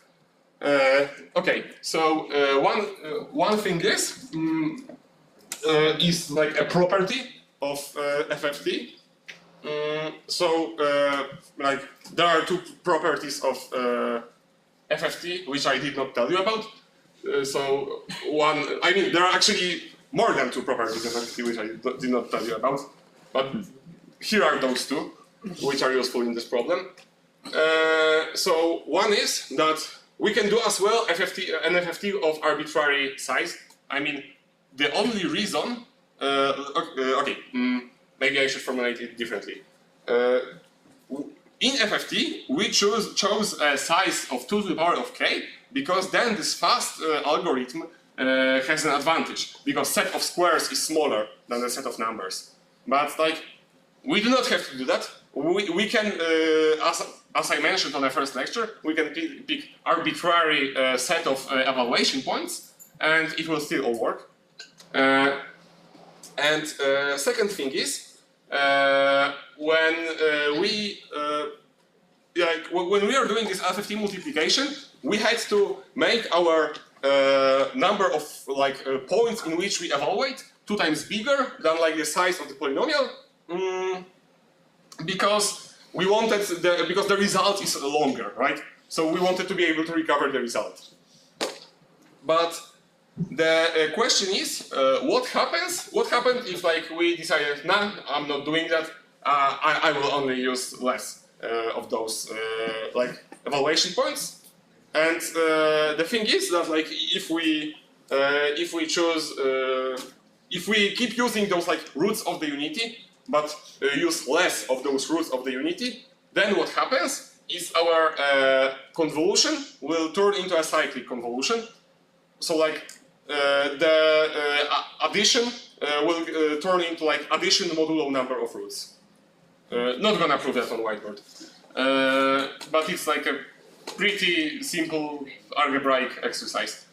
Okay, so we will use those two properties with the rough idea of doing 12-dimensional FFT of size 3.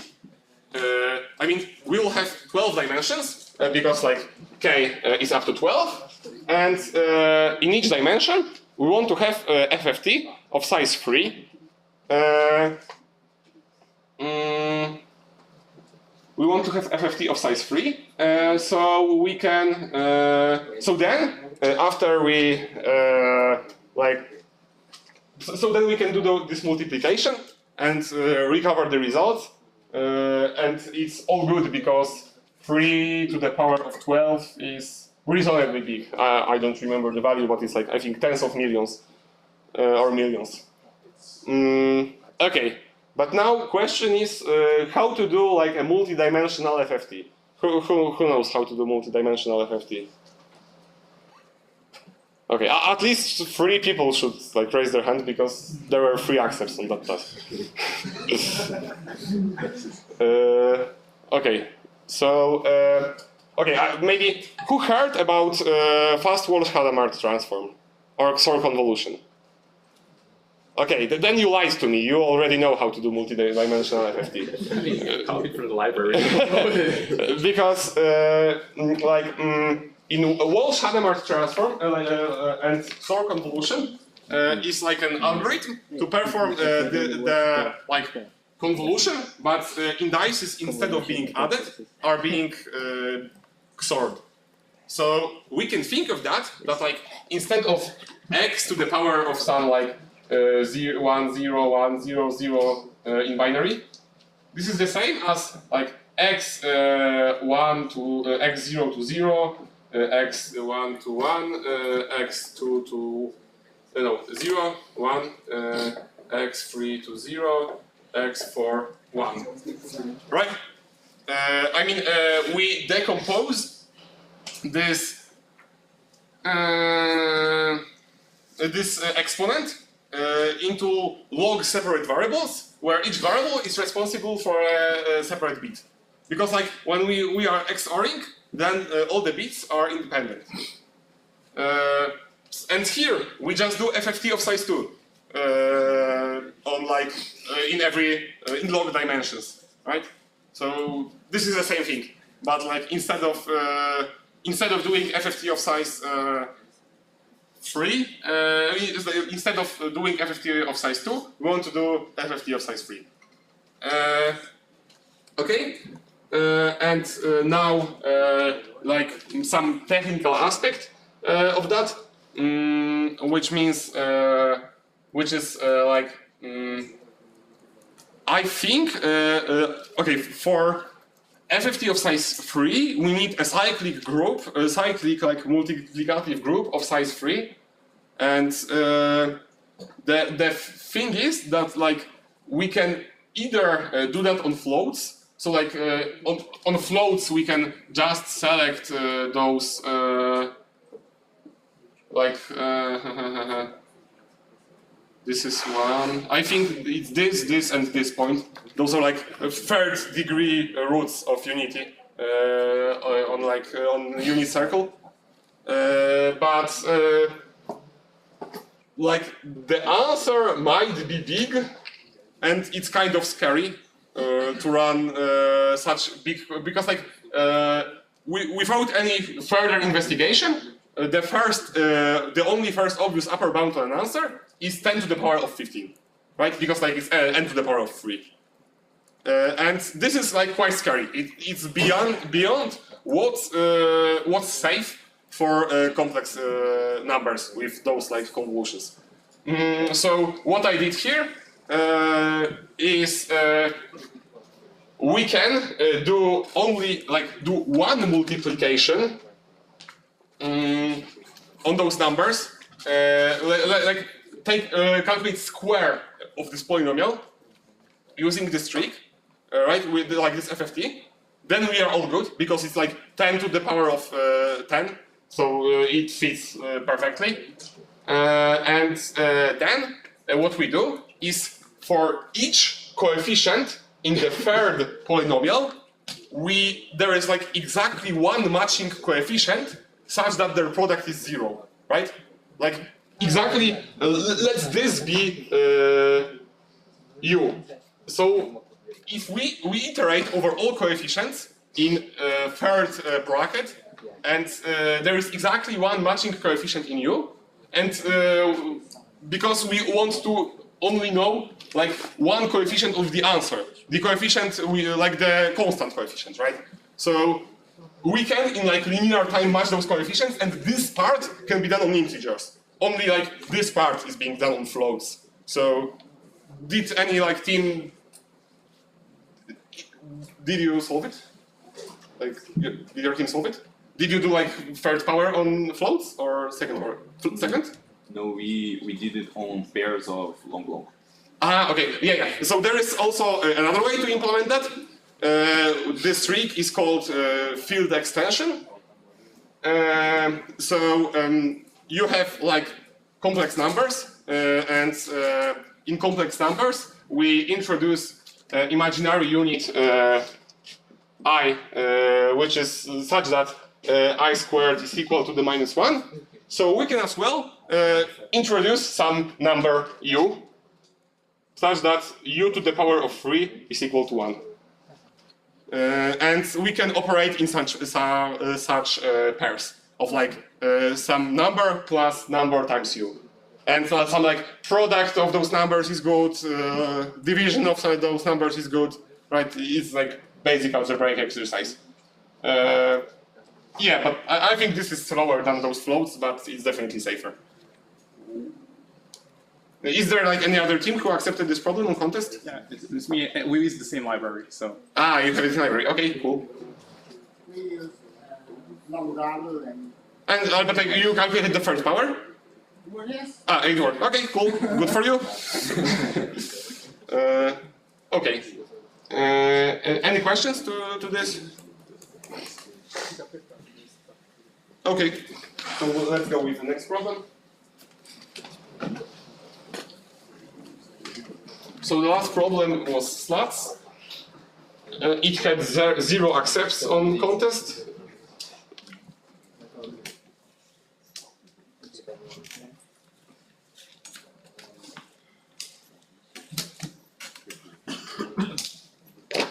Okay, this problem was that we have agreed n times m, and we want to calculate number of choices where for each column we choose some interval, and all those intervals, like for each two consecutive columns, those intervals intersect. And also we had a constraint that n times m is at most 10 to the power of 7. Okay, so actually this problem uses like no advanced techniques, no like matrices, no FFT, nothing, just a plain simple DV.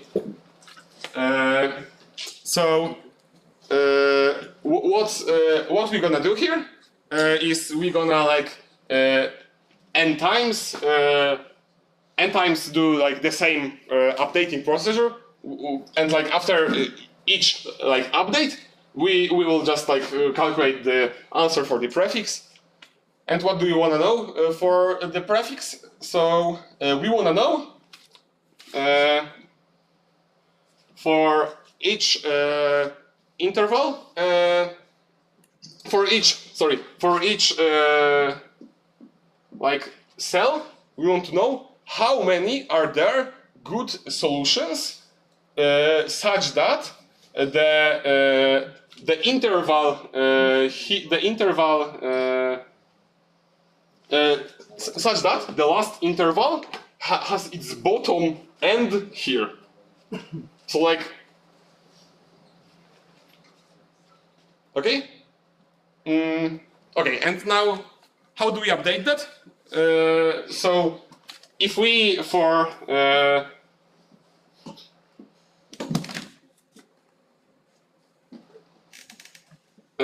so the one observation here is that this is like symmetric. So number of solutions such that let's say this is like third from the top and this is third from the bottom. So number of solutions where last interval has its up there, sorry, so its bottom there is exactly the same as number of solutions where last interval has its bottom there, right? Because like when we flip it is the same. And also like this set is always disjoint. I mean, if bottom is less than top, then like, so there's like no case like that, and we flip and we overcount. Like, is that what I'm saying here? Okay. So what we're gonna do when we want to like calculate the number of intervals which have its like bottom here. Okay, we're gonna calculate the there is a way of solving problems that good is all minus bad. Okay, so how do we apply that here? So what is bad? For each for like each interval here, like we can change for each like interval. Maybe I will make it. The number of bad is what? Is a number of those who like. For this one is number of those who fit there. For this one is number of those who fit there. Right? Like for when calculating answer for this bottom, we want to add like number of those who fit in this line, then number of those who fit there, then number of those who fit there. Like, right? Is it like clear? Okay, and like we can maintain this sum with some prefix sums. Is it like obvious, or should I elaborate on that? Okay, who wants me to elaborate on that? Okay, so do you agree?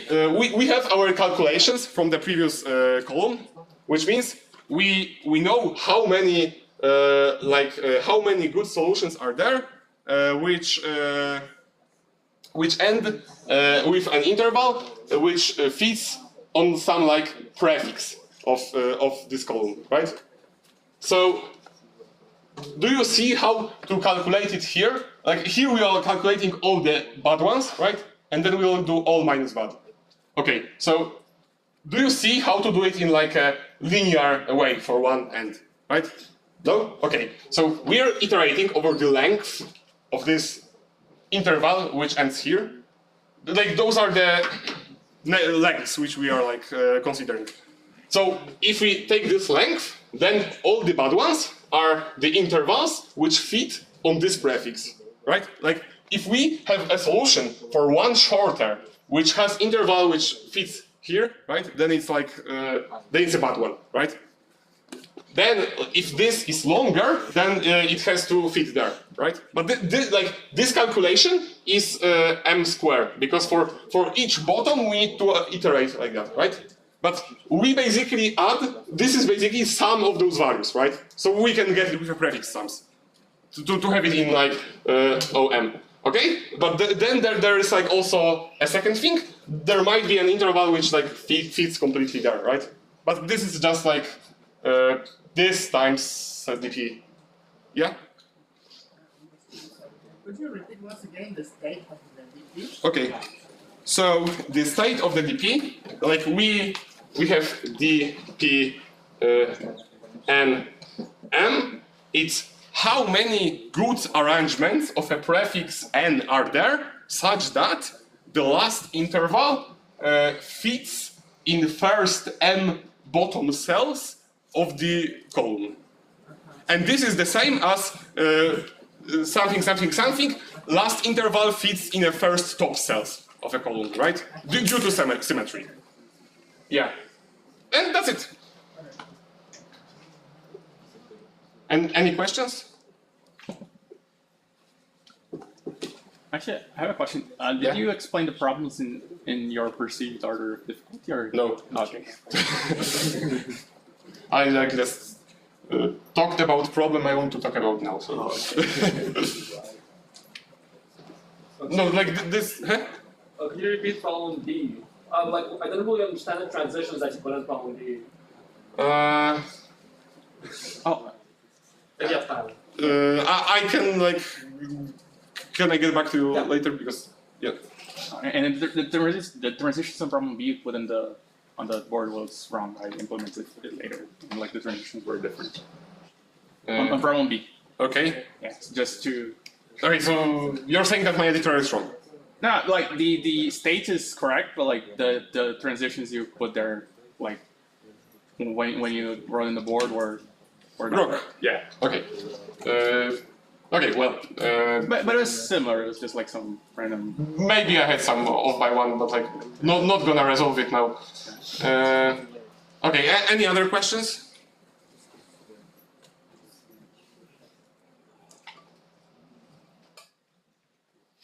Any like questions to other things than the editorial or? Yeah. I didn't hear the transition of this DP. This example. You want me to repeat the transitions here? Yes. Okay. Okay. So I'm saying that DP I is and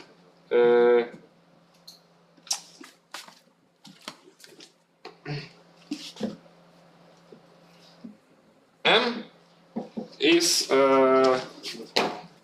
the sum dp n minus 1 maybe okay maybe n minus 1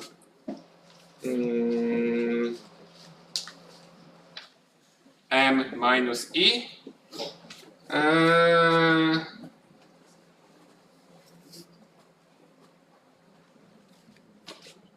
plus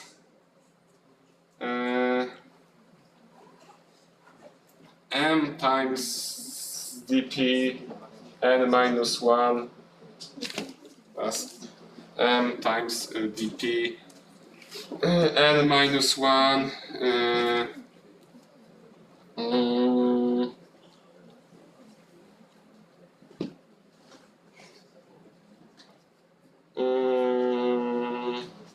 n minus 1 m minus I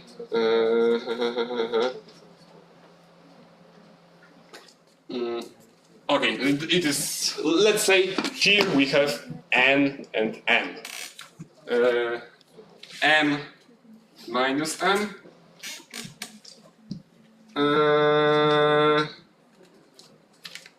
this is the number of wrong ones, so number of good ones is dp n minus 1 m minus that no m times that. Okay, so what I'm saying here, because like we were calculating all the so like for chosen interval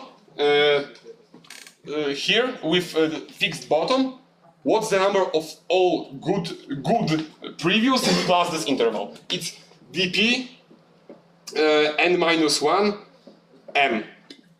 Because oh sorry it's like sum dp n minus 1 I, right? Because it says any good where the last one has any bottom, right? So this is all, this times m, because like for each interval here we choose anything previously with anything, right? But now we want to subtract the bad ones. So the bad ones is choice of something, this minus this. Choice of something here, then like for every combination of something fitting up there, it is bad, right? And also for each choice, something fitting down there is also bad. And like we could maintain two DPs, one for bars fitting up there and one for fitting down there, but like it's the same DP, right? Only like mirrored. Okay. Any more questions to that? Yeah. Since no one has a question, was there any problem where you expected more people to do? Yeah. B. Or this. I was like sure that this problem was like generating functions. Okay. Excuse me. Yeah. Now we're at, like, what was your train of thought when you were solving D? Just to know, because like, I mean, in my case, I looked at problem B and I was like, oh, I mean, I could do it like this, but then, I mean, like a straightforward way of just like taking the common set of pairs, you know, and then just like first trying like one pair, then two pairs, and three pairs, and so on, like making that kind of speed, and then you realize that that doesn't work at all. So like, yeah. Imagine like you have a similar train of thought, and you'd be like, oh wait, no, I can just like completely use a different type of DP. So like.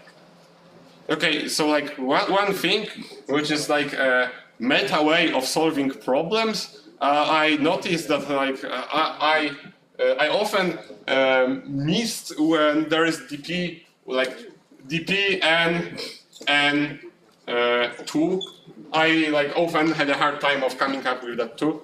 So sometimes I'm like explicitly checking, oh, maybe I should add this 2 here. Like this sounds like a super stupid way of solving problems. I'm not recommending that. Like that's what I did and it worked, but like please do not blame me if you like, I don't know, if your brain power decreases because of those methods or something. I mean, I noticed it, so I thought, okay, maybe we want to add 2 here. And like, okay, what can be this 2? Good and bad. Sounds good. And then like, also another thing was that, yeah, it seemed that there are many, like, for many sequences, there are many ways to solve them, so we do not really want to tie the way of solving, we do not really want to tie counting to the, like, some particular way of solving, because, like, maybe we could do that if we could choose like a canonical way of solving. So, like, we have some function which for each representation tells us which solution to this, for each sequence tells us which solution to this sequence is a good one, and we want to like count the canonical ones. It's something you do. But like here, it seemed really hard to come up with something like that. And also now I think I remember that my first solution was like n to the power of 3, and I don't remember what was I doing here, but like. I think I had like n to the power of 3 and then optimized it to this. Awesome, thank you.